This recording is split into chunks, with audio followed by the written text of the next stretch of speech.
Congrats, boys. Nice job, mate. Nice job. Hey guys, I just wanted to bring you a quick video post-Chinese Grand Prix before our more extensive race recap later on in the week. But man, what a race it was in China. Surely one of the best races of the turbo hybrid era.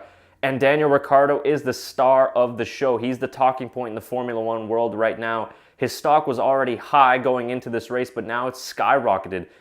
Definitely the best overtaker in Formula One at the Backmarkers F1 show. We said this in the preseason, but I think it was cemented after this race. So we're going to talk strategy. We're going to talk about all the elements of the race later on in our recap. But in this video, I just wanted to take a closer look at Daniel Ricciardo's overtake on Lewis Hamilton, because it was this overtake that particularly impressed me, and I think really impressed the entire Formula One world, because he really had no business making this move.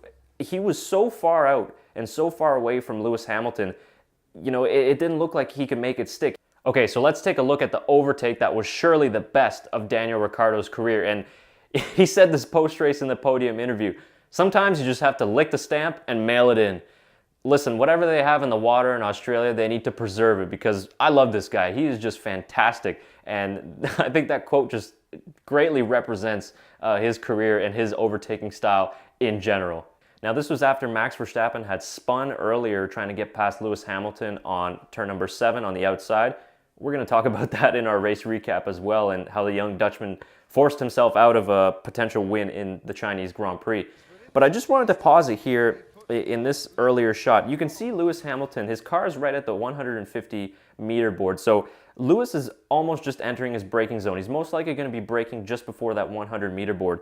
You can really tell the distance between Ricciardo and Hamilton here.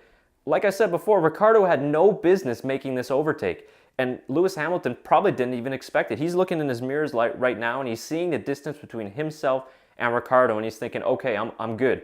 And there comes a certain point where Hamilton has to focus on the apex of the corner, so he's going to look away from his mirrors and focus on what he's doing in the car. And then next thing you know, let's play it out here. Ricciardo just launches himself inside here, and look at that. Completely under control, no lockups of the front or the rear. Beautiful move on the inside.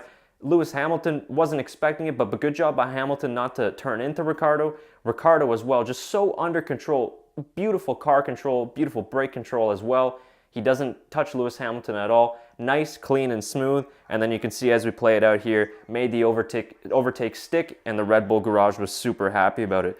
And after that, Daniel Ricciardo was off to the races, and you guys heard on the radio just how fired up his engineer was. And, you know, he said right after that, he's like, okay, Vettel's the next one. Let's go get him. And, you know, Martin Brundle said at the time, even before that he thought Ricciardo was going to win the race. And he sure did. So Red Bull really showing the type of race pace that they could potentially have. So if they can figure out their reliability issues, improve their qualifying performance, and I think if they could get a little bit more out of that Renault engine on the straight line, they could be a really, really big threat to the championship this year.